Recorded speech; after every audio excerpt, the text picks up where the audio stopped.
মাসি মৃদুপদে পুষ্পঞ্জায় হেমং হিরণ্য পরিধি বনমাল্য বর্ষ ধাতু প্রবাল নটবী সমনুপ্রচাংশ বিন্যাস্তহস্তমিতরেণ ধুনানভিয়ং কাল্যাৎপলালককপূরमुखार्जुहार करहापिननशबलकर्णनपर्णिकार बिभ्रद्वासकनकप्रतीक्षं वैजयन्तीं समालम् चन्द्रार्वेन्दधर्षिधया पुरयन् गोपविन्दै वृन्दारण्यं सपदनमनं प्राविशति मयि विरचयदन्नां दीनबन्धोदयं वा गतिर्घन भवत काचिदन्नाममास्तु निपततु सतपटी निर्भरं वानवं तदपि किलपयदस्तु यतीचार्यते रसवलितमृगाश्रुमौलिमणिकलक्ष्मी भ्रमविचमुरवैरि प्रेमपापी मुरारि गजबलविषभानुपूर्णगिपानुवैरि स्थापयति निजदाश्रिराधिकामन्त्रदान् तमादिदेवं करुणनिदानं तमालबदनं सुविदावतान् अपारसंसारसमुद्रसेतुं भयमहि भागवतस्य यं प्रभयन्तमन्वेषमवेषविद्यं दैवायनविरहकाचरया विभावम् पुत्रेति तन्मयतया सर्वोभिने दुष्टं सर्वं विदयं मानतुष्ट वृन्दाय तुलसीदेव्यै प्रियाय केशवस्य विष्णुभक्तिप्रदिदे विशुद्धभक्तिं कृपां करोति वाचालं कुङ्कुमरङ्गनतीं यत्किपाष्टमहं तत्स्मृतिं श्रीकृष्ण चैतन्य प्रभु नित्यानंद श्री अद्वैत श्रीगदाधर श्रीवासादि गौरभक्त हरे कृष्ण कृष्ण कृष्ण हरे हरे हरे राम राम राम हरे नमस्ते नरसिंहाय प्रह्लादवल्लभाय हिरण्यकशिपुर्वक्षशिलाख्यं नारायणं नमस्कृत्य नरं चैव नरोत्तमं देवीं सरस्वतीं व्यासं ततो जयमुदीरये। आज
ওটা নিয়ে আসতে হবে, ওটা কত স্কন্ধ? রামচরিত আছে, ওইটা কত স্কন্ধ? নবম স্কন্ধ। আমি শুধু নাম নেই ব্যাস।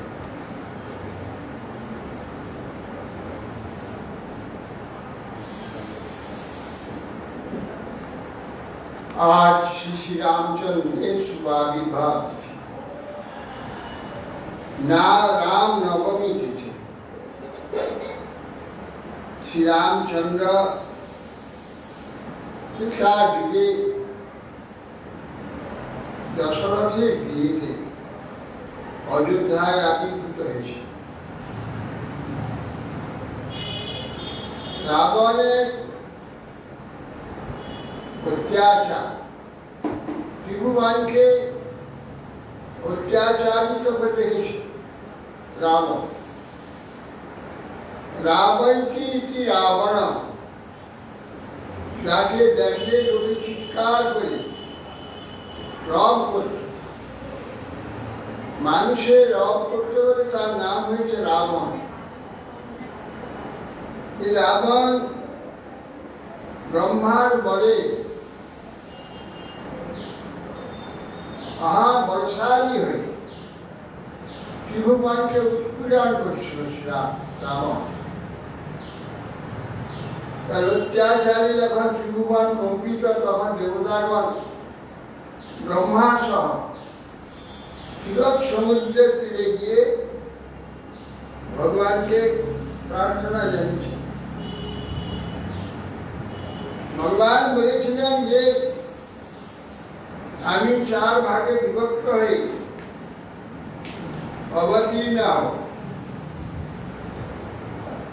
ভগবান অংশাংশেতে চতুর্ধা বিভক্ত হয়ে ভগবান অবতীর্ণ হয়েছিলেন।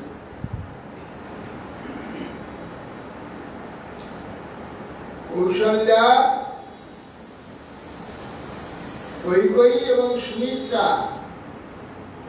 এই 3 জনের থেকে ভগবান চতুর্ধা বিভক্ত হয় রাম, লক্ষ্মণ, ভরত, শত্রুঘ্ন রূপে আত্মপ্রকাশ করেছে।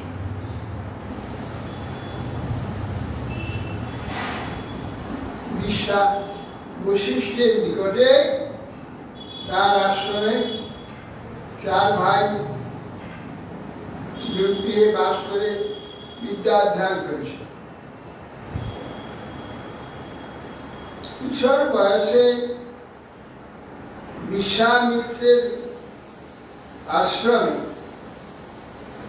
যজ্ঞে প্রত্যেক দিন প্রত্যেক পর্বেতে যজ্ঞ করেন তারা, অমাবস্যা এবং পূর্ণিমা। সেই যজ্ঞে সুবাহু, মারিচাদি, নিশাচর, রাক্ষসগণ এসব উৎপাত করছে।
ভাগবতে শ্রী রামচরিত্র ব্যাসদেব যেভাবে বর্ণনা করেছে সেইভাবে কিছু আলোচনা করা। শ্রী শুকোবাদ ভট্টাঙ্গ দীর্ঘবাহুশ্চ রঘুস্তস্মা পৃথিস্তবা অজস্ত্বতো মহারাজ তস্মাৎ দশরথো ভবৎ। সুখদেব গোস্বামী বলছেন খট্টাঙ্গ সূর্য বংশে মহারাজ খট্টাঙ্গের পুত্র দীর্ঘবাহু, দীর্ঘবাহু পুত্র যশস্বী রঘু, রঘুর পুত্র হচ্ছে অজ, অজহকে মহারাজ দশরথের জন্ম হয়েছে। তস্যাপি ভগবান এষ সাক্ষাৎ ব্রহ্মময় হরি अंशांशेन चतुर्धागा पुत्रत्वं प्रतिभास्वे राम लक्ष्मण भरत शत्रुघ्न इति संज्ञया। तस्यापि সেই দশরথের গৃহে ভগবান সাক্ষাৎ ব্রহ্মময় হরি अंशांशे चतुर्धागा पुत्रत्वं प्रतिभास्वे राम लक्ष्मण भरत शत्रुघ्न। भगवान श्री दशरथ पुत्र सिंह ছিল। शब्द बेटी आने थे सिंधु बंधमुनि पुत्र सिंधु के बात करे बंधमुनि द्वारा शापग्रस्त হয়েছিল তুমি পুত্র শোকে তোমার মৃত্যু হবে। তিনি বললেন যে ঋষি আমার তো সন্তান নাই, সন্তানের জন্য কোনো চেষ্টা করছি, তাহলে আমার অভিসম্পাদে তোমার সন্তান হবে, সন্তানের সঙ্গে তোমার মৃত্যু হবে। সেই দশরথ তার সখা বন্ধু রোমপ্রাজ রাজা, রোমপ্রাজের রাজ্যে 12 বছর বৃষ্টি হয়নি, সেই রোমপ্রাজ বিশ্বসিংহ মুনিকে নিয়েছে শান্তা নামক কন্যাকে বিবাহ দিয়ে। তিনি তাকে তার দ্বারা যজ্ঞ করে বৃষ্টি আনায়ন করছিলেন। তখন দশরথকে বললেন তুমি এই আমার জামাতা বিশ্বসিংহকে নিয়ে যজ্ঞ করো, পুত্রেষ্টি যজ্ঞ করো, তোমার পুত্র হবে। তখন দশরথ বিশ্বসিংহ ঋষিকে নিয়ে যজ্ঞ করেছিলেন। যজ্ঞেতে চরু উৎপন্ন, চরুচি রানীকে ভক্ষণ করিয়েছিলেন। তাতে রাম লক্ষ্মণ ভরত শত্রুঘ্ন এই 4 পুত্র, কৌশল্যার রাম আর কৈকেয়ী ভরত সুমিত্রা হচ্ছে শত্রুঘ্ন লক্ষ্মণ, এই 4 রূপে ভগবান অবতীর্ণ হয়েছিল। ভগবান ব্রহ্মময় হরি অংশাংশেতে, অর্থাৎ এখানে 4 অংশে বিভক্ত হয়ে তিনি জাগতিক ব্যক্তির ন্যায় জন্ম থেকে ধীরে ধীরে আত্মপ্রকাশ করেছিলেন। এই জন্যে ভগবান অংশ এবং অংশের দ্বারা, অংশে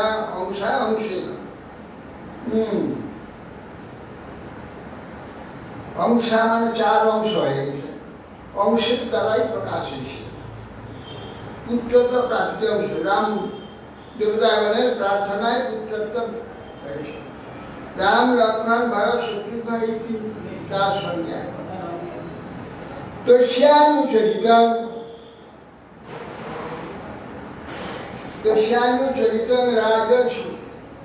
রাজর্ষিभिः श्रुतं हि वर्णितं भूरि त्वया सीता भवतेर्मुः। हे महाराज, তত্ত্বদর্শী ঋষিগণের বিস্তৃতভাবে বর্ণিত এই সীতাপতি রামচন্দ্রের চরিত্র আপনি বারংবার শ্রবণ করেছেন, তথাপি সংক্ষেপে আমি বর্ণনা করছি, শ্রবণ করুন।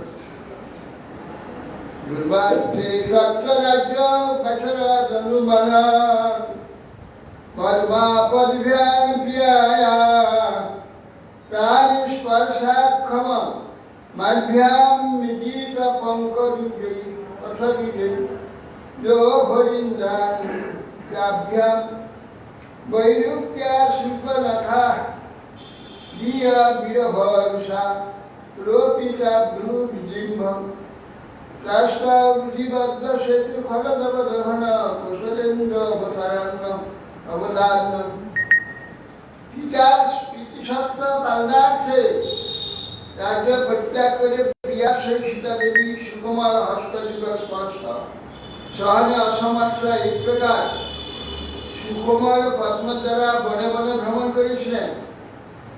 বাংলার হনুমান সুগ্রীব রঞ্জ লক্ষণ যার পটশ্রান্তি অপনোদন করে দিতেন। নাসিকা কর্ণ ছিন্না করে তিনি সুপর্ণাকে বিরূপ করেছেন, যার বৃহজনিত ক্রোধ দ্বারা ভ্রু ভঙ্গি দর্শনে সমুদ্র বিদ্রোহে পথ প্রদান করেছিল। তিনি সমুদ্রের আবেদনে সেতুবন্ধনরূপ লঙ্কার প্রতিষ্ঠা হয়ে রাবণাদির দৃষ্ট রূপ গহনের দাহনে কাজী দাবানর সদৃশ হয়েছেন সেই রামচন্দ্র আমাদের খ্যাত ভগবতের রামচন্দ্র। তিনি ওই বিশ্বামিত্র যজ্ঞে সুবাহ মারি জানি রাক্ষস এসব উৎপাদ করত। প্রতি পর্বে এসে ওই যজ্ঞ আরম্ভ করলে রক্ত মাংস এইসব ছুঁচ যজ্ঞ নষ্ট করে দিত। তখন সেই বিশ্বামিত্র এসে দশরথের কাছে প্রার্থনা করলেন যে আপনার রাম লক্ষণকে দিতে হবে। এই এক মহারাক্ষস বাহু মালিক এসে আমার যজ্ঞ নষ্ট করে। দশরথের নিকট থেকে রাম লক্ষণকে নিয়ে এসে পথে তারা কারণ রাক্ষসীরা তাকে বধ করে এসে পর্বের দিন অবস্থান করেছিলেন। আর সেই সময় যজ্ঞ আরম্ভ করতেই রাক্ষস আকাশ থেকে সেই ছুটতে লাগে। সেই সময় রাম লক্ষণ ধনুক নিয়ে তাদের সবকে বধ করেছিলেন, করে মারিচকে বহু দূরে ছুঁড়ে ফেলে দিয়েছিল।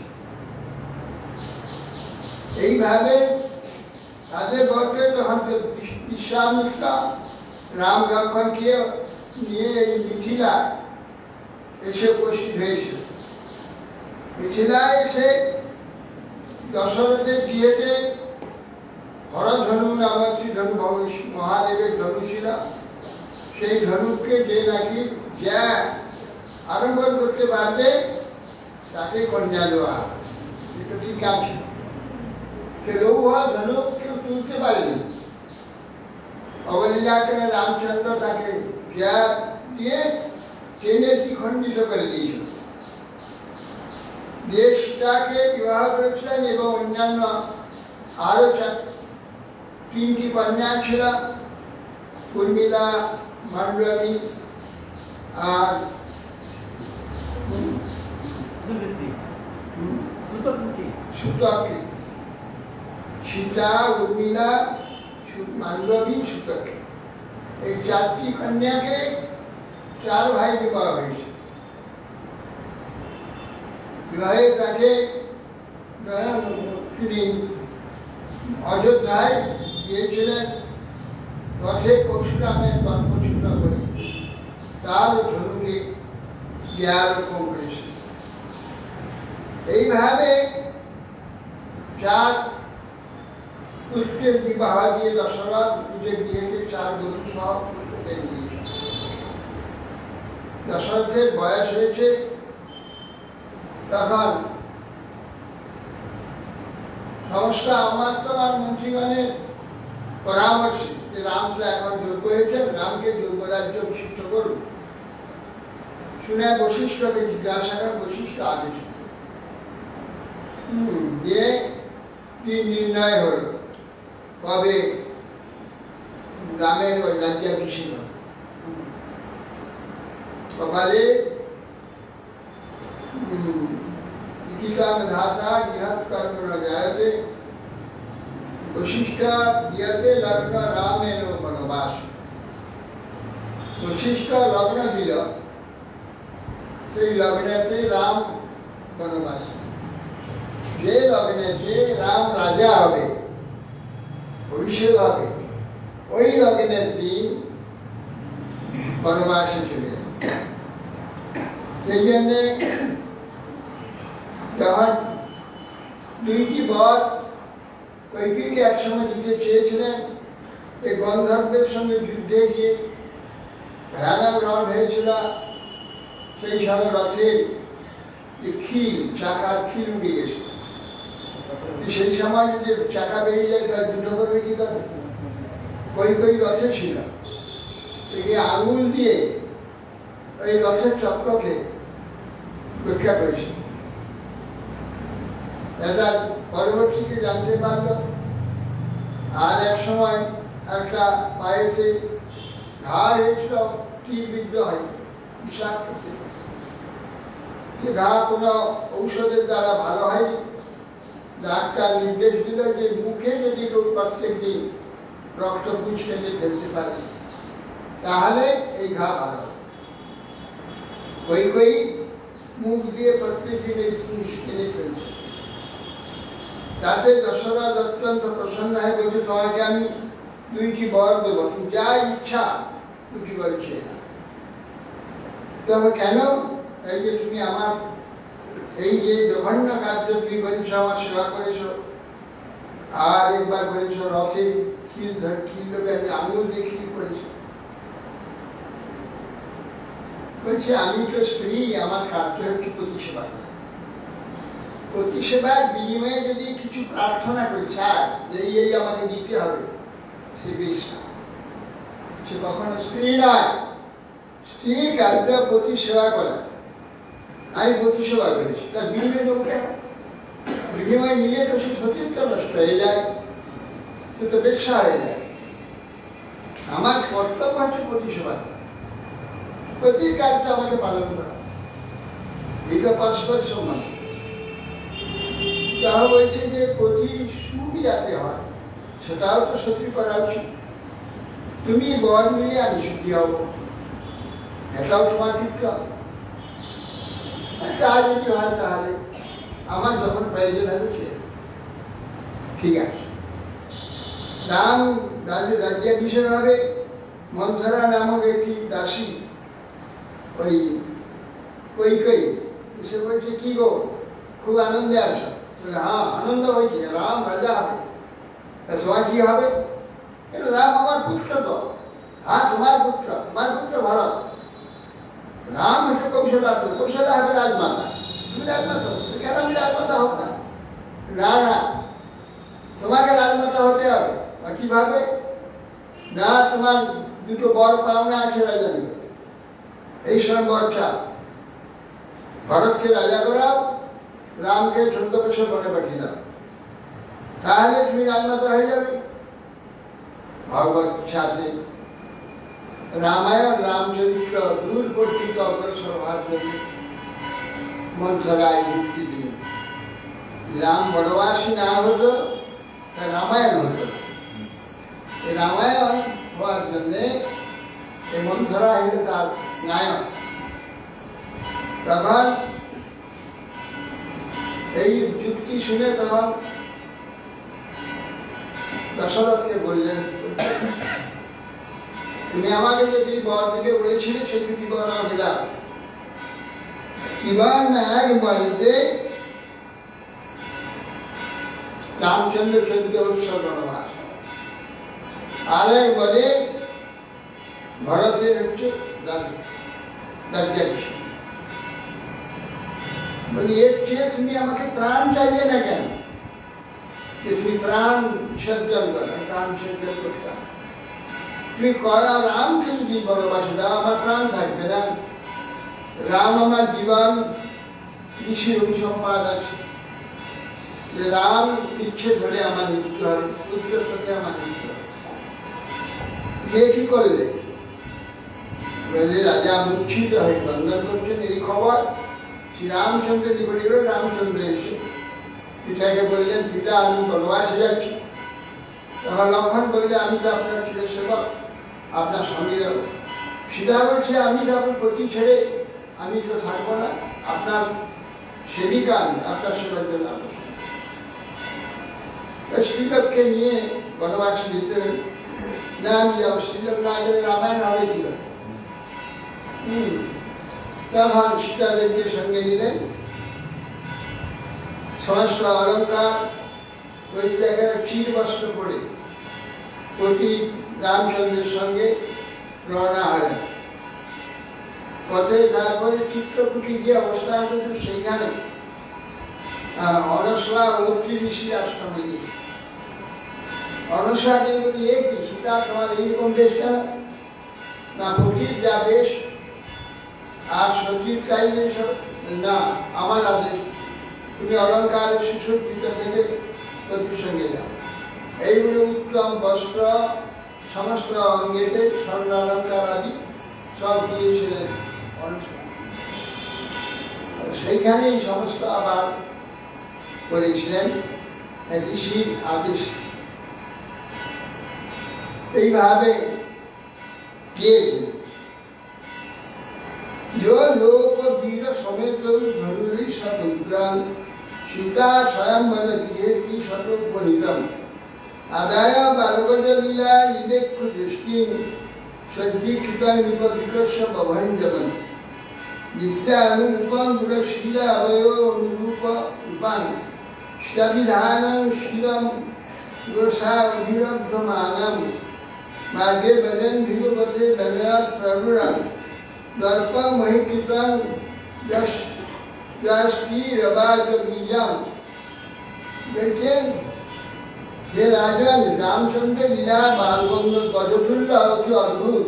সীতা স্বয়ংবর গৃহে 300 বিদ্যারা আনিত যে শিবধনু অবলীলাক্রমে গ্রহণ করে জয়ার্পণ করে ইক্ষুদৃষ্টি নেন, ইক্ষুদণ্ডের ন্যায় ভগ্ন করে দিয়েছেন। নিজে অনুরূপ বয়স অঙ্গরূপ গুণ স্বভাব বিশিষ্ট স্বয়ংবরেতে সীতাকে দেবীকে জয় করে প্রত্যামান কালে পৃথিবী 1বিংশতি মায়ের প্রত্যুষ্ণ করেছিল। যে পরশুরামে বলছিল দর্প পথে গমন করতে করতে শূন্য করেছিল। যা সত্যপাশ পরিভীত কিছু নির্দেশ সৈন্যাত্যাপি শ্রোষা যজ্ঞে সৌভাগ্য রাজ্যাং শ্রিয়াং প্রণয়িনাং সুবিধাং নিবাস তত্তা যদু বনমসুনি বা মুক্ত সঙ্গ।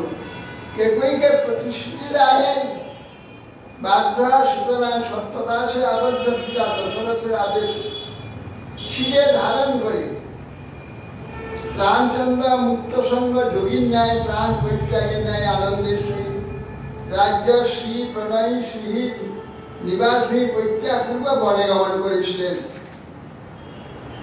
রক্ষা সর্বাকৃত রূপম অশুদ্ধ বুদ্ধে তস্যা খর কৃষ্ণ ভূষণম মুখাবন্ধু জগনে চতুর্দশ সহস্র অপরামিয়া উদণ্ড পাণি প্রথমান উপাসন। এই মন্দবুদ্ধি রাবণ ভগিনী যখন চিত্রকূটে রাক্ষস আদি ভীষণ উৎপাত করছিল, ঋষিরা সব চলে যাচ্ছে চিত্রকূট ছেড়ে অন্য। তখন রামচন্দ্র বললেন যে আপনারা আছেন বলে আমি এখানে ছিলাম, আপনারা সব চলে যাচ্ছেন, কি করবে? এই উৎপাত করছো রাক্ষসরা, আমরা চলে যাচ্ছি, তুমিও এখান থেকে চলে যাও। ঋষিরা বলে শ্রী রামচন্দ্র। রামচন্দ্র তখন ওখান থেকে নাসিক, সেখানে গোদাবরীর তীরে, ওইখানে পঞ্চবটী নাম বলেছে দণ্ডকার, সেখানে গিয়ে অবস্থান করতে হবে। সেই সময় স্বেচ্ছাচারিণী এক রাক্ষসী রাবণের ভগিনী, নাম তার শূর্পণখা।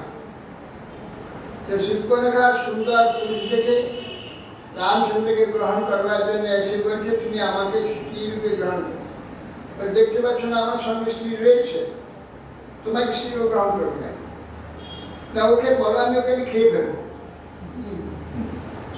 বলছেন যে সে কি কথা, তা হবে না, আমার ভাই লক্ষণ আছে, সে অবিবাহিত, সে তার স্ত্রী নাই, তুমি তার কাছে না। তা লক্ষণের কাছে লক্ষণ ক্রুদ্ধ হয়, বলে আমি জ্যেষ্ঠ ভ্রাতা সেবার জন্য এসেছি, এখানে স্ত্রী নিয়ে ভোগ করার জন্য, বাস করার জন্য এসেছি। বেরাও এখান থেকে, যেভাবে জোর করছে, শুনছে না কিছু, তখন অস্ত্র দিয়ে নাক আর কান কেটে দিয়েছে। তখন তার না দ্বাদশ সহস্র সুপর্ণখার ভাই হচ্ছে, আরো তার এই ছিল যে খর দূষণ তারা ছিল। তখন তারা এসে যুদ্ধ আরম্ভ করে রাম লক্ষ্মণ দুজনই সমস্ত রাক্ষস বধ করেছে। উপায় নেই দেখে তখন সুপর্ণখা দিয়ে রাবণের নিকটে গিয়ে বসলো লঙ্কায়, বললে আমার এই দুর্দশা দেখো, রাম নামক এক অযোধ্যার রাজপুত্র, সে সুন্দরী এক স্ত্রীকে নিয়ে এসেছে, অপূর্ব সুন্দরী, তার নিকটে আমি গেছিলাম, তুমি আমাকে বলপূর্বক যাকে যে পুরুষ পাও ভোগ করো, এই কথা আমাকে বর দিয়েছ, আদেশ দিয়েছিল। সুপর্ণখার স্বামীকে না জেনে যুদ্ধেতে দিগ্বিজয় বহির্গত হয়ে হত্যা করেছিল।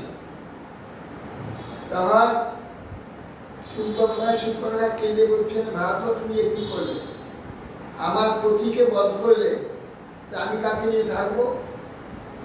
তাহলে তোমাকে আমি আদেশ দিচ্ছি, যেখানে যে কোনো সুন্দর পুরুষ তাকে বলপূর্বক ভোগ করবে। সেই আদেশে ওই এসেছিল ওখানে। এখন রাবণকে যে সব খবর দিল, দণ্ডকারণে এইরকম একটি স্ত্রী আছে এবং তার দুই ভাই আছে। স্ত্রীর নাম শুনে সুন্দর, তখন রাবণ তাকে এসে হরণ করেছে। রক্ষ অধমেন বৃকবৎ বিপিনে অসমখ্যাম বিদেহ রাজ বিহিতার্য উপজাতি অপজাতি জাতি জাপিতায়াম ভ্রাতা বনে কৃপণবৎ প্রিয়া বিযুক্তা শ্রী সঙ্গী নাম গীতি গতিমতি তথেশ্বকার। বৃক্ষ যেমন পালকের সাক্ষাতে মেষকে হরণ করে, রাক্ষস আদম রাবণ সেই প্রকার রামচন্দ্র অসাক্ষাৎ মালিককে স্বর্ণমৃগের রূপ ধারণ করিয়ে পাঠিয়ে দিয়েছেন। সোনার নয় অঙ্গের বর্ণের হরিণ তো দেখা যায় না। তখন সীতাদেবী সেই হরিণ দেখে রামচন্দ্রকে বললেন, ওই হরিণটাকে তোমাকে বেরিয়ে নেই। তখন যাচ্ছে, তার লক্ষণ বলল, লক্ষণ তুমি এই মহারাজ থাকবে, এখান থেকে ছেড়ে যাবে না, আমি ওই হরিণটাকে বেঁধে আনি। এই বলে হরিণ মাধব তাকে ছুটি ছুটি ধরতে পারলেন না, তখন তাকে তীর বিদ্ধ করলেন, অত চাপড়ানো পারল। তীর বিদ্ধ করতেই তখন চিৎকার করে বলল যে ভাই রাম, এ ভাই লক্ষণ, ভাই লক্ষণ, ভাই লক্ষণ বলে চিৎকার করছে। সীতাদেবী স্মরণ করে বলে যে তুমি রামচন্দ্রের কোনো বিপদ হয়েছে, তুমি শিখিয়ে যাও। তখন যাকে চাইনি, রামের বিপদ হতে পারে না, অসম্ভব। তথাপি সীতা শুনলেন না, কর্কশ বাক্যের দ্বারা বিদ্রোহ করলেন। তখন শ্রী লক্ষণ সীতার এই বাক্যেতে তিনি ছুটে গেলেন। এমন সময় রাবণ এসে এখানে বলছেন যে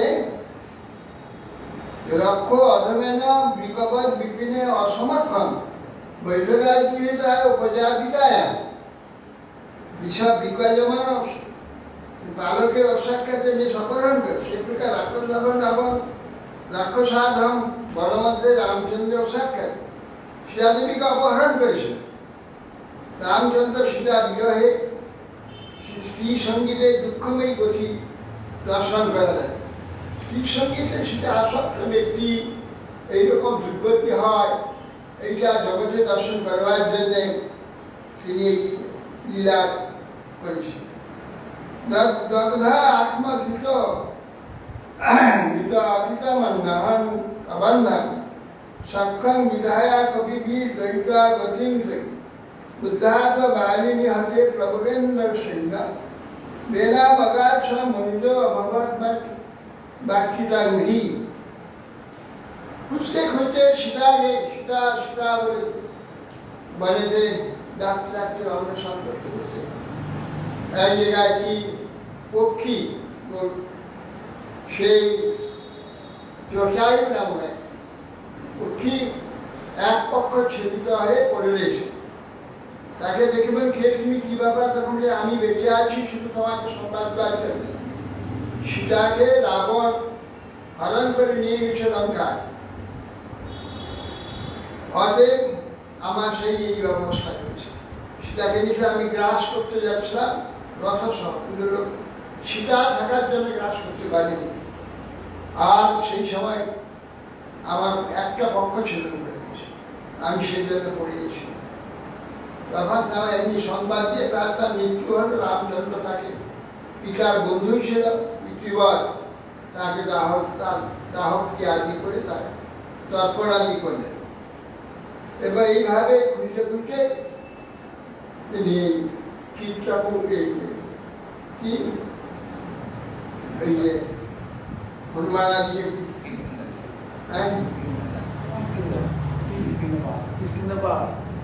কিষ্কিন্দা না কিষ্কিন্দাটা না, ওটা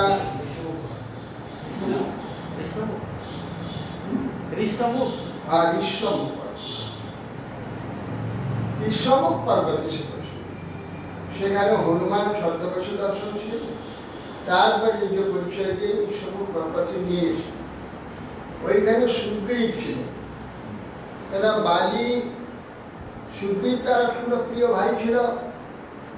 এটা মহা একটা অসুর এসে কিষ্কিন্ধার উৎপাত তাকে বধ করার জন্য বাড়ি চলে গেলেন।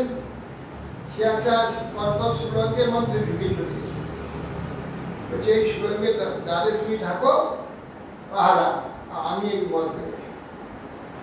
কয়েকদিন হয়ে গেল যখন ফিরে আসছে না, তার সঙ্গে লড়াই করতে তাকে বধ করেছে। তাই রক্ত চলে এসেছে দরজা করে। তখন ভাববে তাহলে বোধ হয় আমার ঢাকা মেরে ফেলেছে। এই জন্য একটা বড় শিলাখণ্ড ঢাকা দিয়ে চলে আসে। এরা আসতেই করে তাহলে বালির যদি মৃত্যু হয়ে থাকে তাহলে তো সিংহাসন খাইবে, তুমি তার সিংহাসনে আরোহণ করবে। আমার তো মন্ত্রী আছে, সব অনুরোধে তুই সিংহাসনে বসে। আমার সঙ্গে তাকে বধ করেছে, তাকে দরজা বন্ধ বল পূর্ব দরজা সে পাথরকে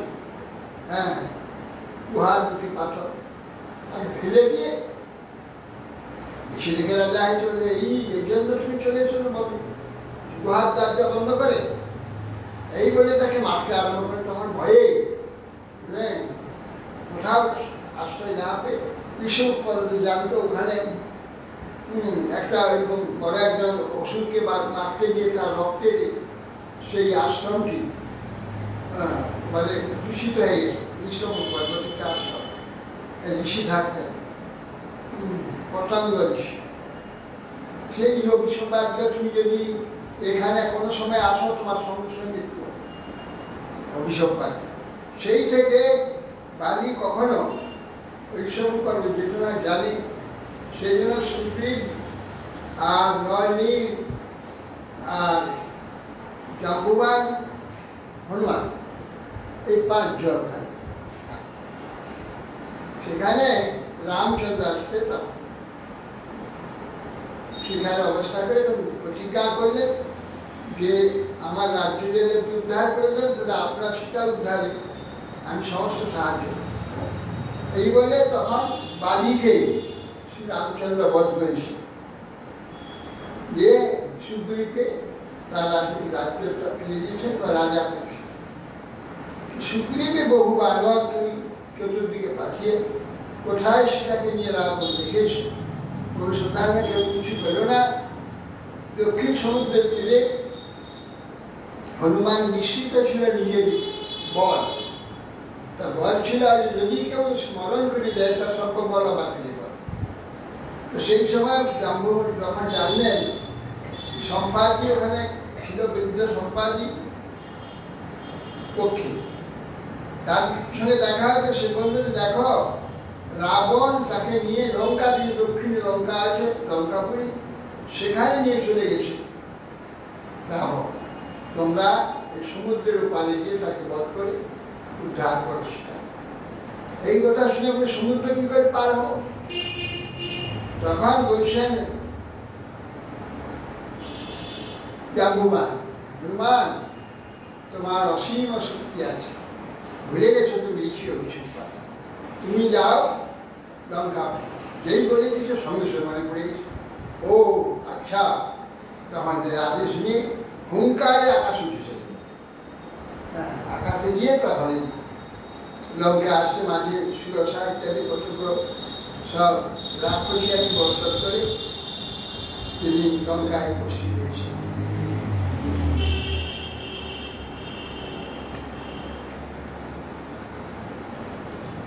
রোষ বিভ্রম বিবিক্র কটাক্ষপাত সংঘ্রামন ক্রমণকার ভয়গীর্ণ ঘোষ সিন্ধু শিরসা অধান পরিগৃহ্য রূপী পদারবিন্দম উপগম্য ভাষয়েত। রামচন্দ্র 3 রাত্রি সে সমুদ্রের তীরে বাস করেছে। যখন হনুমান লঙ্কায় গিয়ে সীতা দর্শন করে সীতার পরিচয় নিয়ে ফিরে এসে রামকে জানালেন যে সীতা রয়েছে, আমি দর্শন করেছি, এবং সীতা একটি অলঙ্কার নিয়েছে দেখালেন। রামচন্দ্র সেটি দেখলেন, দেখে বিশ্বাস করলেন। তখন দেখে বললেন তাহলে সমুদ্র পার হলে কিভাবে পার হবে? সমুদ্র তীরে জাম্বুবান আদি এবং সুগ্রীব অন্যান্য সব বানর বীরদের সঙ্গে নিয়ে রামচন্দ্র লক্ষ্মণ সমুদ্র তীরে এসে সমুদ্রের সম্প্রসার চিহ্নে সমুদ্রেতে গতদান উপবাসী হয়েছে। তো ঠিক আছে, কিন্তু সমুদ্র আগমন করলো না, কোনো সাহায্যও করেন। অত্যন্ত ক্ষুব্ধ হয়ে রামচন্দ্র অগ্নিবাণে সমুদ্রকে শুষিয়ে দেবে এই বলে যেই অগ্নিবাণ হয়েছে, ভয়ে সমুদ্র রূপ ধারণ করেছে, বলছে হে রাম রক্ষা করো পাহি পাহি। কি না, হে প্রভু নয়ং জলধিয়ন বিদাম ভুবন উটস্তমাদিপুষাং দেবতামধীশাং যাত সত্যতা সুরগণারজস প্রদেশা বন্যাস্য ভূতপত্র সমবান গুণেশ। এ সর্বব্যাপী জড়বুদ্ধি সম্পন্ন আমি, আমরা এখান পর্যন্ত আপনাকে জানতে পারি নাই। আপনি জগতের ঈশ্বর, হে আদি পুরুষ। সপ্তগুণে দেবতা সৃষ্টি, রজগুণে প্রজাপতি মানে সৃষ্টি করেছেন, ক্রোধ রূপ তমক থেকে রুদ্রগণ আবির্ভাব হয়েছে। এই যে গুরু প্রধানের অধীশ্বর আপনি। কামান প্রজাহি ত্বয়ি বিশ্রম অবমেহ ত্রৈলোক্য রাবণ বাপ্নুহি বীরপত্নী বদনীহি সেতুম নিহতে দশসো বিদত্তৈ গায়ন্তি দিগ্বিজয়ীন যমুপেত্য ভূপাঃ। হে প্রভু, কামান প্রজাহি, আপনি সমুদ্রের মধ্যে চলে যান, জল আপনার বাধা সৃষ্টি করবে না, পাহাড় উঠবে না, আমি সবকে ধরে রেখে দেবো। আপনার সৈন্য সামন্ত সব নিয়ে আপনি আমার উপর দিয়ে চলে যান, গিয়ে সেই বিশ্বনাথী সেই মল স্বরূপ রাবণকে বধ করুন। ত্রৈলোক্য রাবণ আপনি হি বীরপত্নী, ত্রৈলোক্যের দুঃখ স্বরূপ যে সেই রাবণ বধ করে আপনার পত্নীকে গ্রহণ করবেন। কিন্তু আপনার মহিমা জগতে যুগ যুগ ধরে অবস্থান করবে, সেজন্য একটা সেতু বাঁধন পাথর বৃক্ষ আদি দিয়ে আমি ধরে রেখে দেবো, ভাসমান সেতু হবে সমুদ্রে। সেতু বন্ধন করে আপনি যান, আপনার দিগ্বিজয়গণ আপনার মহিমা তার কীর্তন করবে। বদ্ধ দধৌ রঘুপতি বিবিধা ত্রিপুত্রৈ সেতু কপিন্দ করকম কৃত ভূরহাঙ্গে শুক্রীব অনিল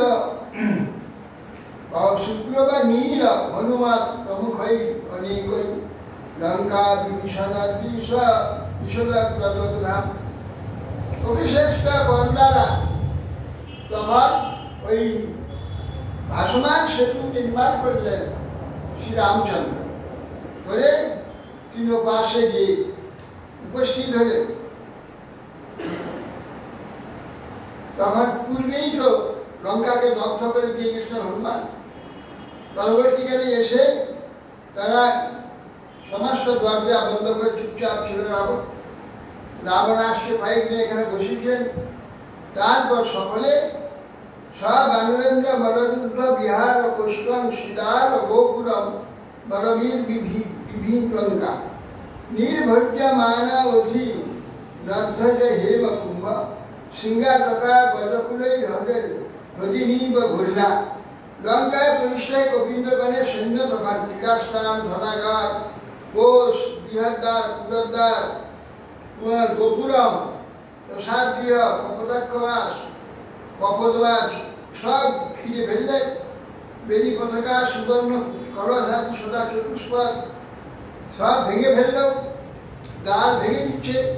গয় সমুদ্র নদী যেন বিচ্ছুরিত হয়, লঙ্কা ও বানর সৈন্যের দ্বারা বিচ্ছুরিত হল। রাক্ষপতিষ্ঠল অবলক্ষ্য নিকুম্ভ কুম্ভ চুম্বা কদ্রুম খরান্ত নরান্ত সুরান্ত ইত্যাদি পুষ্টন প্রহস্ত অধিকায় বিকম্পনাদি সর্বানুবা সময়হীন ও তথা কুম্ভকর্ণা। রাক্ষপতি রাবণ তখন তাদের এই উৎপাত দেখে দরজা খুলে তখন সব বীরদের একে একে পাঠালেন যে সব যুদ্ধ করতে যাও, রামকে পরাজিত করো। রাক্ষপতি রাবণ বানর সৈন্যগণের উপলক্ষ করে নিকুম্ভ কুম্ভ ধূম্রাক্ষ দুর্ম সুরান্তক দরান্তক অক্ষয় প্রথম অক্ষয়কে বধ করে দিয়েছিলেন। তারপর অধিকায় প্রহস্ত বিকম্পন শেষে যখন সব একে একে যুদ্ধে গেল সকলের মৃত্যু। তখন কি এখন তো সব বীর যেমনকি ইন্দ্রজিৎ পর্যন্ত মৃত্যু হয়ে গেছে। একমাত্র আছে আর কুম্ভকর্ণ। কুম্ভকর্ণ সে 6 মাস ঘুমিয়ে থাকতো, একবার যাত বছরে। তাকে এই একমাত্র আছে, এ তো সব যদি জাগে বিরাট শরীর বানরগুলোকে সব ধরে খেয়ে নেবে, তাহলে ওকেই জানানো হোক। তখন তাকে সব ঢাল ঘোর পিটিয়ে নানা উৎপাত করে জাগালো। তাকে জাগিয়ে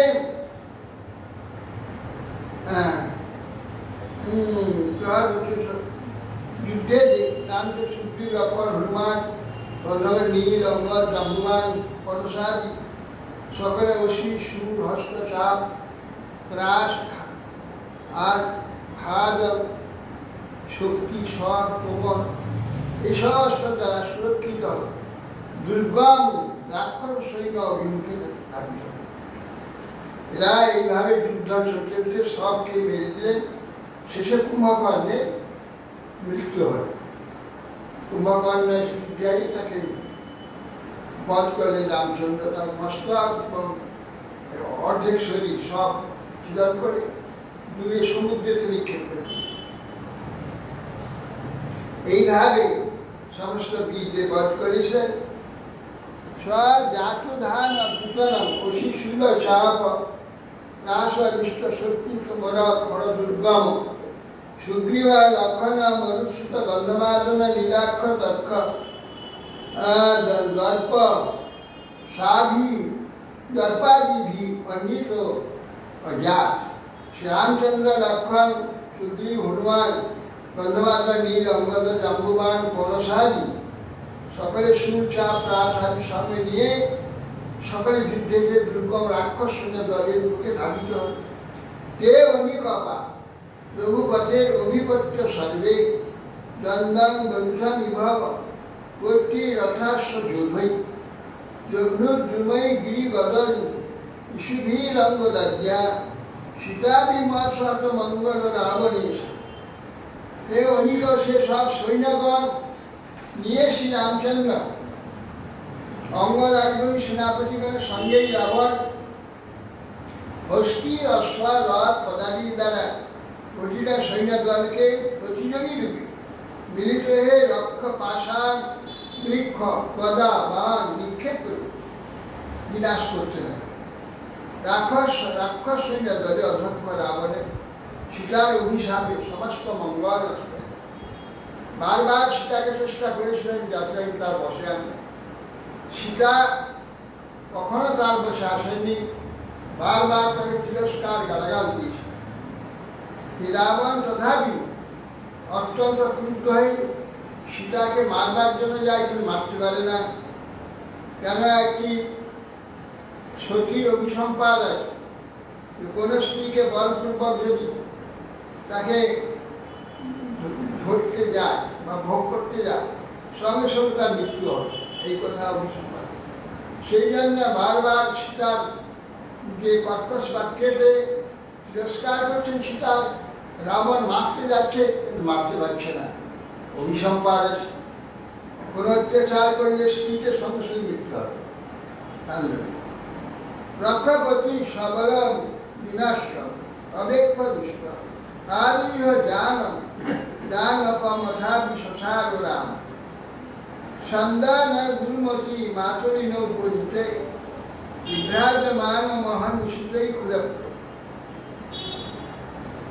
রাক্ষসাব্দে রাবণ সব সৈন্য পুত্র আদি নষ্ট হয়ে অতীব ক্রুদ্ধ হয়ে পুষ্পক আরোহণে রামচন্দ্র অভিযোগে ধার্মিত হয়েছে।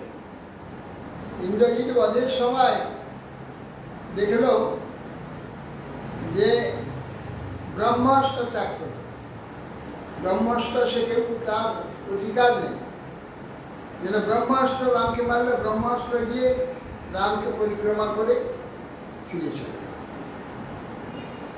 তারপরে আবার লক্ষণকে মারল, সেই রাম লক্ষণকে পরীক্ষা করে অস্ত্র ফিরেছে। অদ্ভুত ব্যাপার, কি করে অস্ত্র ব্যক্ত হয় না, তো অস্ত্র ব্যক্ত হয় তখন একটু মানুষ হয়। তখন মানুষ হলে তাকে তো অস্ত্র ধ্বংস করে পারে। তখন ইন্দ্রজিৎ যাওয়ার পরে যখন সেই যুদ্ধে গেছে, তার আগে পিতাকে সে বলি, হে পিতা, এই রাম লক্ষণ মানুষ না, ওকে আমার যদি মৃত্যু হয় তাহলে আপনি রামের সঙ্গে সন্ধি করবেন, সেটাকে যুদ্ধ করবেন। এইবারে ইন্দ্রজিৎ যুদ্ধে গিয়ে শেষ পর্যন্ত মৃত্যু হয়েছে। রাবণ তখন নিজেই রাবণের স্ত্রীও তো বলেছিলেন, হ্যাঁ রাবণের স্ত্রীও তো রাবণকে বলেছিলেন, সে তো বহুবার প্রতিদিন বলেছেন সীতাকে ত্যাগ করে। শ্বশুর মশাই শাশুড়ি সবাই তো বলেছেন। হ্যাঁ, সমস্ত লঙ্কাকে রক্ষা করে।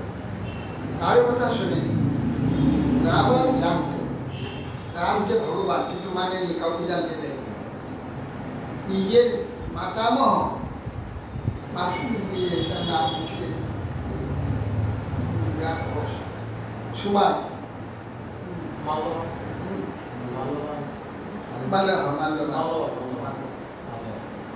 মাল্যবান বলছে, রাবণ তুমি সীতাকে দিয়ে দাও, রাম মানুষ না। আরে রাবণ মানুষের ক্ষমতা সমুদ্র বন্ধন করে, এ ভগবান ছাড়া কারো ক্ষমতা রাবণ জানে তথাপি নিজের মুক্তির জন্য যে রামচন্দ্রের হাতে তার মৃত্যু হবে, সেটা তিনি স্বয়ং ভগবান।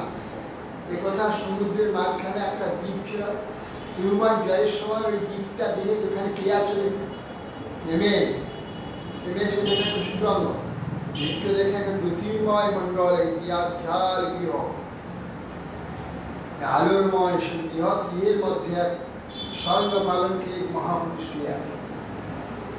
তা মহাপুরুষের কাছে গিয়ে যে আমি রাবণ, তিরুমান নেই, আমার যুদ্ধদান করুন।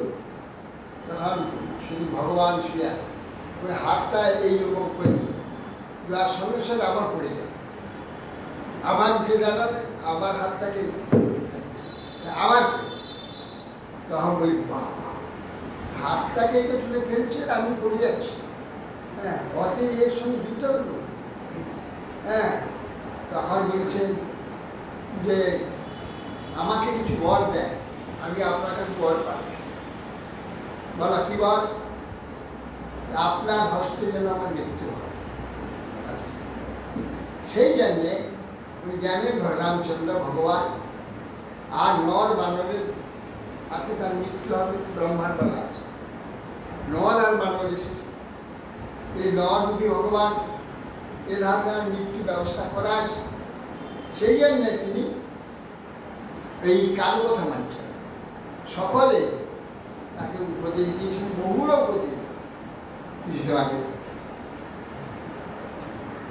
রাম স্তমাহ পুরুষাৎ পুরুষ জন্য কান্তা সমক্ষম অসতাম অপন্তা স্ববর্তে তপস্য পরমদ্দূষিতস্য দক্ষামি কালৈব কর্তুর অনুভবী শোন। রামচন্দ্র শ্রী রামকে কি একটা রাক্ষসীর মধ্যে বিশ্ববাদ মল স্বরূপ, মলমূত্র স্বরূপ। আরে তুই কুকুরের ন্যায় গৃহস্বামীর অসাক্ষাতে গৃহের মধ্যে যেমন ভাণ্ড থেকে সব খাদ্যদ্রব্য নিয়ে খায় কুকুর, অসাক্ষাতে প্রভু গৃহস্বামী অসাক্ষী, সেই প্রকার আমার অসাক্ষাতে আমার স্ত্রীকে নিয়ে তুই পলায়ন করছি অস্বার্থে। অথে মতপতি সীতাই অপহরণ করে সব। সুতরাং কৃতান্ত যেরূপ অধার্মী ব্যক্তির প্রতি উচিত ফল প্রদান করে, অলঙ্ঘবী যে আমিও নির্লজ্জ তোর দুষ্টকর্মে ফল দান করি। এবং ক্ষিপং ধনুংসি সন্ধিতা সসজ্জ বানং স বজ্রনিবা তদ্ধিতায়ং বিভেদ শ্রী বামনং দিশমুখৈ বিপদৎ বিমান ধাহেতি জলপতি জনস্বীকৃতি নিরীক্ষিত। তখন শ্রী রামচন্দ্র এটা ভর্সনা করলেন, সরযোজিত আর ধনুকে রাবণের প্রতি নিক্ষেপ করেছে। রাবণের 10 মাথা 20 হাত ছিল। 10 মাথা 20 হাত নিয়ে লোক চলতে পারে না, থাকতে পারে, তা ছিল না। কিন্তু বর ছিল লোককে ভয় দেখাবার জন্যে, লোকের সঙ্গে লড়াই, অন্য প্রতিপক্ষের সঙ্গে লড়াই করবার জন্যে। যখন ইচ্ছা করবে 10টা মুখ হয়ে যাবে তোমার, তখন 20টা হাত হয়ে যাবে, 20 হস্তে তুমি লড়াই করতে পারবে। এইটা ছিল। যখন 20 হস্ত আর 10 মুখ প্রকাশ করলো, রামচন্দ্র একটা মুখ কেটে দিচ্ছে, আবার মুখটা জুড়ে যাচ্ছে। যতবার কাটে ততবার জুড়ে যায়, তাকে করতে পারলো না। তখন রামচন্দ্র বলছেন, তোকে আজ আমি অলঙ্ঘ বীর্য নির্লজ্জ দুষ্টকর্মের ফল আদি প্রদান করছি। কিন্তু ওকে বারবার মাথা কেটে মরল না, তার পক্ষে আদি অন্যান্য জায়গাতে যুদ্ধ করে মরছে না। তখন কানে কানে বলে দিলেন প্রবন্ধে যে এটা না বিভীষণ বলে দিলেন, ওর বল আছে যে নাভি এসে যদি কেউ বিদ্ধ করে অস্ত্র দ্বারা, তাহলে মৃত্যু হবে। আর নাভি এখানে যুদ্ধ শাস্ত্রের বিধি আছে, নাভিতে ঠিক বিদ্ধ হবে না। নাভি নিচে ওটা, নাভি নিচেতে কোনো অস্ত্র আঘাত করা যাবে, যত অস্ত্র আঘাত নাভির উপরে হবে। এই জন্য বল আছে, নাভিকে মারলে তবে গিয়ে মরবে। নানা জায়গায় অস্ত্র দ্বারা বিদ্ধ করে আমাকে মারতে পারি। শেষকালে ভগবান তিনি বজ্র নিবা ক্ষিপং ধনুষ্টি সন্ধিত নিঃসর্গ বাণ বজ্রের না তার হৃদয় ভেদ করে সশ্রীবং এই নাভির এসেতে করেছে। তখন অশ্রী বাবা দশমুখে নিপাত বিমানে, পুষ্পক বিমানে আকাশের মাতুরি তারা ইন্দ্র প্রেরিত হচ্ছে রথ, ইন্দ্র রথেতে রামচন্দ্র ছিল। আকাশে যুদ্ধ হচ্ছে, সেই সময় তাই বারান্দারা তাকে বিজয় বিদ্ধ করে দেওয়াতে সে আকাশ থেকে স্বীকৃতি শূন্য শব্দ থেকে যখন পতিত হয়, আকাশ থেকে রাবণ মাটিতে এসে তার সঙ্গে পতিত হয়। 10 মুখ দিয়ে রক্ত বমন করতে করে দশমুখে নিপাত বিমান হাই হেতু জলিত জন্য সুপিরি বলিষ্ঠ সুপিরি রিক্ত সর্বদিনে পতিত হয়, সেই প্রকার পতিত হয়েছে। তত নিষ্ক্রম্য লঙ্কায় যতুধান্য সহস্রত মন্দদ্রজ্ঞা সমন্ত্রা প্ররুদন্থর বাদরত। তাহার মন্দদ্রী সেই সহস্র রাক্ষসী লঙ্কা থেকে বেরিয়ে এলেন, রোদন করতে লাগলেন মন্দদ্রী ইত্যাদি রাবণ।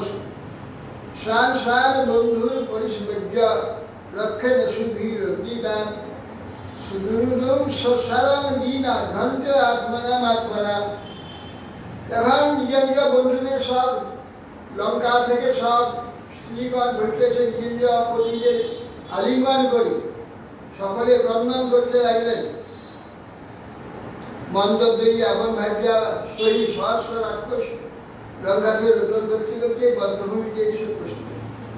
হ্যাঁ, নিজ নিজ বন্ধুদের পক্ষে ধারণ করে শোকাটু রাক্ষসীগণ লক্ষণের বাণে স্বস্ব বন্ধুগণকে আলিঙ্গন করে নিজ নিজ বাহুস্থলে বক্ষস্থলে আঘাত করতে লাগলেন, করুণ শরীরে করতে। হা হতাশ্ম বয়ং নাথ রঘুরাবণ রাবণম ত্বং জয়ক্ষরণং লঙ্কা তদ্বীরং পরাজিতা। হে নাথ, হে প্রভু, তুমি জনসমূহে কষ্টের কারণ ছিলে। রাবণ রাবণ লোকে চিৎকার করাত, রাবণ আমার হত। এই যে আমরা সব তোমার দ্বারা, তোমার জন্যই আমরা হত হলাম। তোমার বিহীন এই বিধবা লঙ্কা, যার নয় পতি নাই, শত্রু নিপীড়িত লঙ্কা বলি কার স্বর্ণ হবে। वै वेद महाभाग भवान काम वसंगत तेज अनुभावं सीताया जननीता दशामिमा। हे महाभाग रावण, তুমি কামের মধ্যে এই সীতার প্রভাব জানতে পারলে না, অতএব সেই সীতা দেবীর প্রভাব অনুভাবে তোমার আগে এই দশা পুষ্টি দিয়েছে। কি কৈশা বিধবা লঙ্কা বয়ং চ পুরনন্দনা দেহ কৃতন্নম গির্ধারম আত্মা নরভেত। হে বীর, হে কুলানন্দন, তোমার হাতে এই লঙ্কা পতি শূন্য হয়ে গেল। তুমি তোমার এই দেহকে কুকুর আদি ভক্ষ করে দিয়ে গেলে এবং নরভাগী হয়ে গেলে। শুষ্কবাদ স্বানাং বিভীষণং চক্রে কুশলেন্দ্রান রূপে মর্মদিতা প্রীতিমেধ বিধানেন যদাক্ষাং সাম্পরায়িক। সুতরাং সাই বলে রামচন্দ্র সম্মতিক্রমে বিভীষণ প্রীতিযজ্ঞ বিধান অনুযায়ী আর্যবর্গের অধ্যধিক কৃষ্ণসঙ্গ সম্পন্ন করে। রামচন্দ্র তথ দদর্শ ভগবান অশোক গরিকার সঙ্গে খামাং স্ববিরহ ব্যাধি সিংসতা মুরামাস। এইভাবে রাবণকে বধ করে তারপর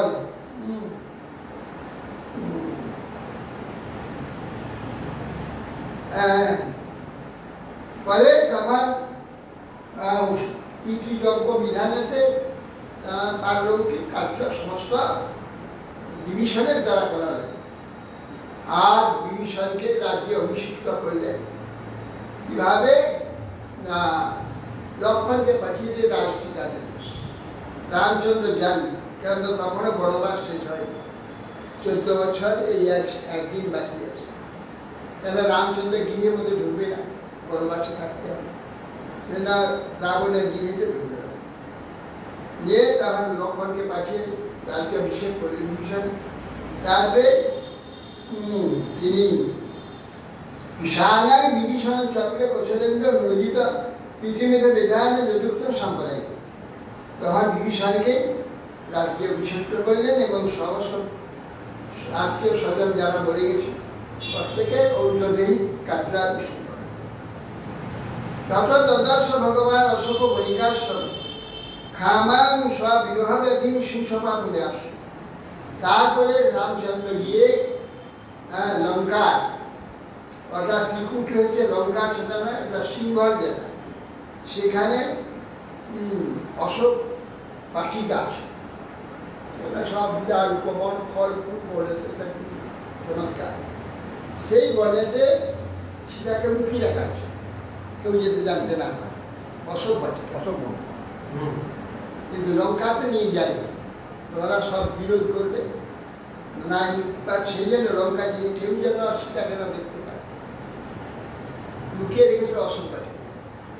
রামচন্দ্র সেখানে গিয়ে দেখলেন সিংসভা মূলমাসিত সব বিরহ ব্যাধি খামা। বিরহ ব্যাধিটি একটা বিঘ্ন প্রায় সীতাদেবী বলি সিংসভা বৃক্ষে নিষেধ করে। সিংসভাকে শ্রীং সপা মানে সর্বশীর্ষ নিদ্রালু গাছ, সিরিজ গাছ। সিরিজ না, সিরিজ এটার নাম হচ্ছে শৃঙ্খলা। সিরিসা শৃঙ্খলা মানে সর্বশীর্ষ নিদ্রাণ। 1 ঘন্টা বেলা থাকতে ঘুমিয়ে যাবে পাতাগুলো। সিরিজ 1 ঘন্টা বেলা হবে তারপরে আসা। এই জন্য সর্বশীর্ষ নিদ্রাণ গাছ শৃঙ্খলা। সেই সিরিজ গাছে বিশাল, হয়তো বিরাট গাছ, বহু বিস্তৃততা তার তুলে তার নিচে থাকতে অসল বাটিকার নাম অসল বাটিকা। সিরিজ গাছ, সিরিজ গাছ। সিরিজ কাটা হবে না। না না, সিরিজ গাছে বিরাটের গাছ হয় না, বিশাল গাছ। এখন তো ওইটা তো সব ফার্নিচার সিরিজ গাছ। আমি কৃষ্ণনগর যেতে দেখবেন রাস্তার ধারে বিরাট বিরাট গাছ আছে। হ্যাঁ, ওই নবদ্বীপ পার হলেই রাস্তায় বিশাল বিশাল গাছ সিরিজ গাছ। আর এই যে পাতাগুলো দুভাগ আছে, ঘুমিয়ে যায়, ঘুমিয়ে যায়। আবার 1 ঘন্টা বেলা তারপর খুলবে। সারিয়ে বড়, সবচেয়ে বড় বড় গাছ, বড় গাছ যেন সিরিজ গাছ, বিশাল বিশাল। আমাদের এখানে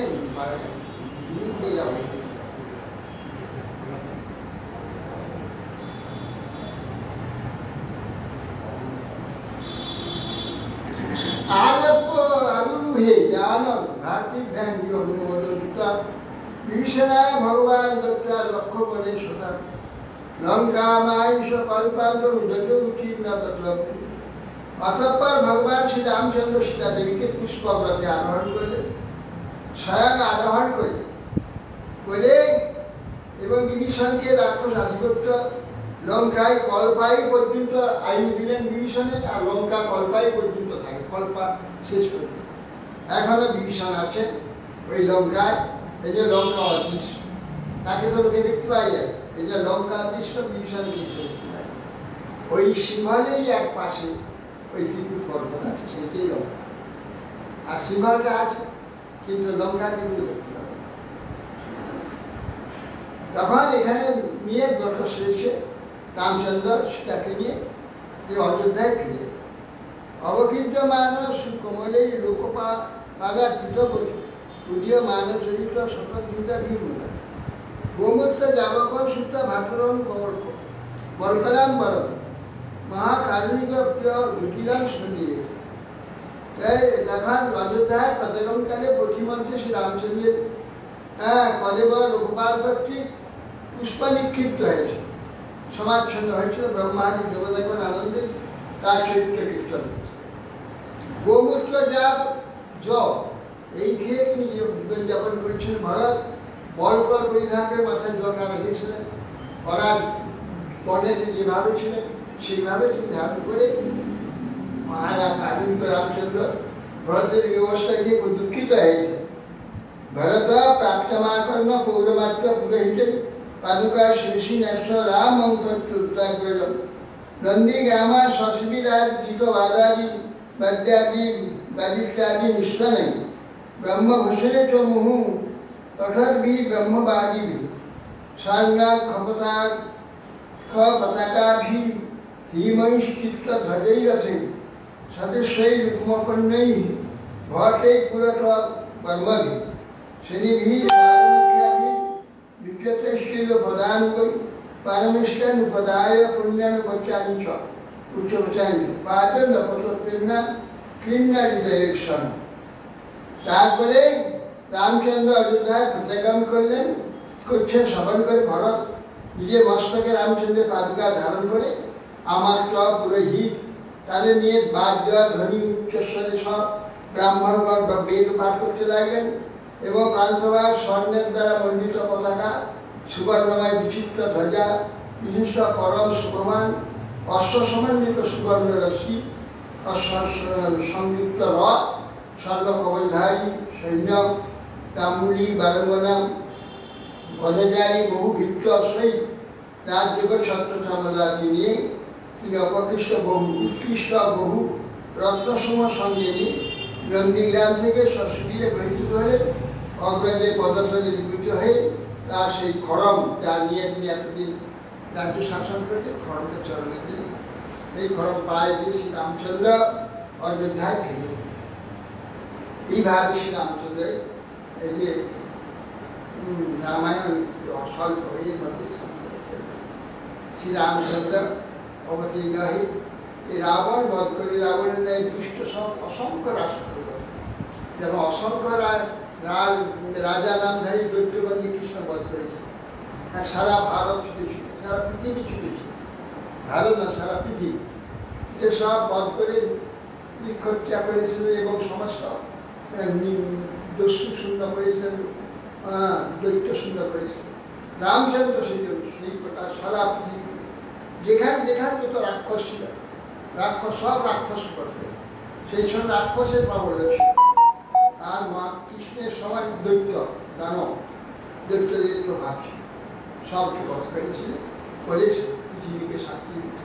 শ্রী রামচন্দ্র আমাদের হৃদয়ে আবির্ভূত এই আমাদের যে দশমূল রূপ যে 10টি ইন্দ্রিয় যে পেয়েছে মন, এই মন রূপী যে রাক্ষস রাবণ 10 মাথা তাকে বধ করে যে তার নিত্য দাস রূপে জীবাত্মা আমি আমার যে পতিত আমি হয়েছি আমাকে উদ্ধার করে তার পদপ্রান্তে নিয়ে তার সেবা দান করব, এই প্রার্থনা আমি ছায়া করে বিদ্যালয় ভবনের ভোগ বৈষ্ণবের ভোগ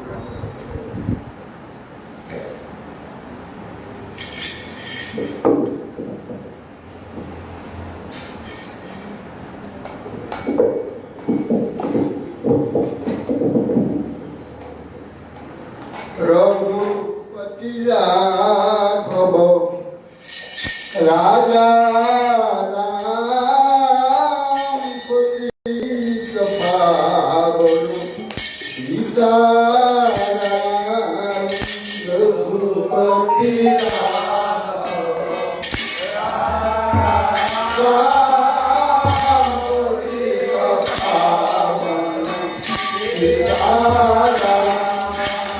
রঘুপতি রাঘব রাজা রাম পতিত পাবন Sitaram.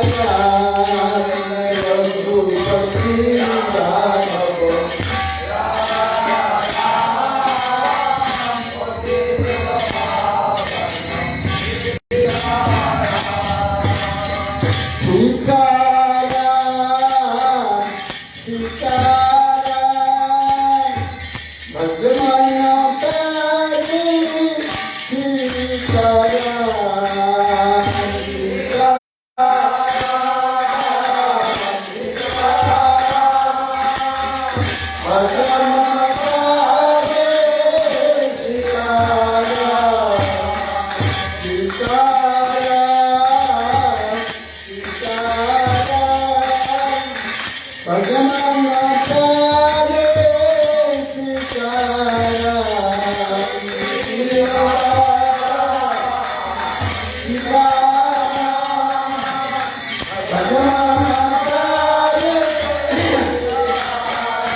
Jai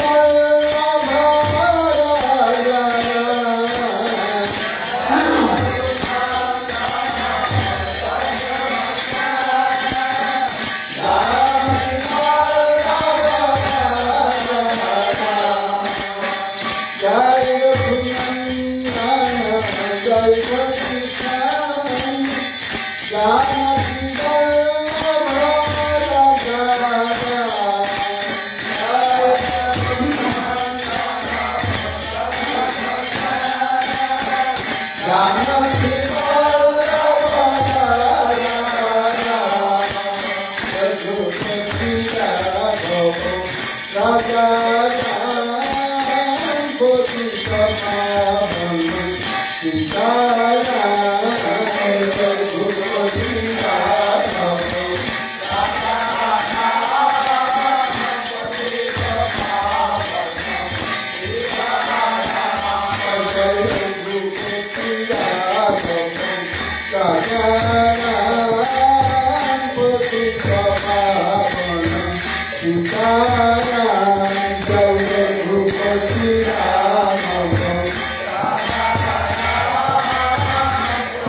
Janaki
Sagaram Gopika Bhavana Sitaram Raghupathi Raghav Sagaram Gopika Bhavana Sitaram Hare Krishna Krishna Krishna Krishna Hare Hare Hare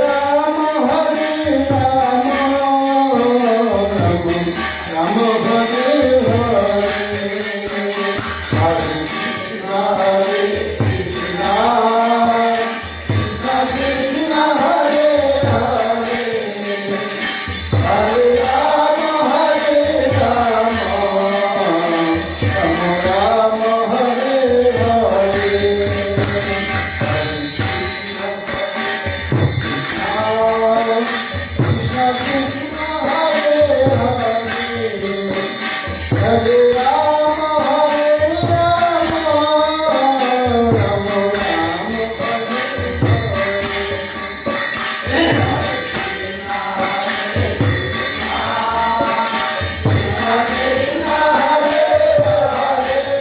Rama Hare Hare Hare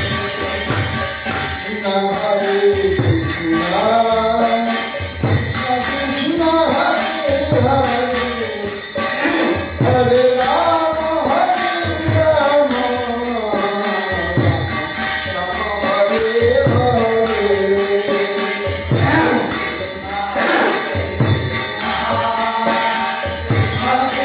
Krishna Hare Hare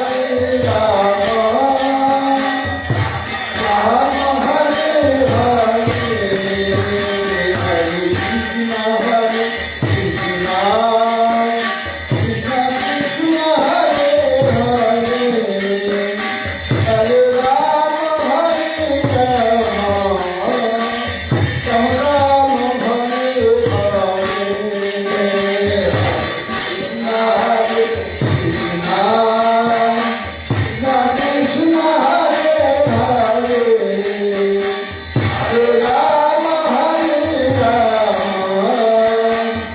Rama Rama Hare Hare Krishna Krishna Hare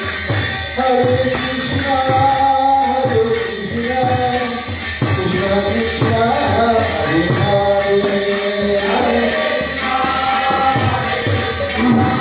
Hare Rama Rama Rama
Jagannath Balram Subhadra Sudarshan विजय भक्ति गौर मनुष्य विश्राम महाराज के लीला सिद्धांत विश्वदास महाराज की सच्चिदानंद ठाकुर जी वैष्णव जगन्नाथ महाराज बलदेव विद्याभूषण प्रभु नरकम शिवानंद लक्ष्मी आचार्य कृष्णदास कविराज श्रद्धाम गोस्वामी प्रभु आचार्य हरिदास ठाकुर सनातन भक्ति गोपाल प्रेम से कृष्ण चैतन्य नित्यानंद सज्जित गदाधर शरीधार अनंत कृष्ण कल्याण संकीर्तन भागवत स्वागत भक्ति श्री रामचंद्र विश्वासी भाव की बरा श्री राम नगर की बरा की अयोध्या धाम की श्री दशरथ कौशल्या जगी की समागत भक्तवृंद की श्री बजरंगी हनुमान की श्री भरत लक्ष्मण सीता श्री हनुमान की स्वागत भक्तवृंद की जय गुरु श्री श्रीमती गोस्वामी श्लोक महाराज की जय हमारे भक्त जय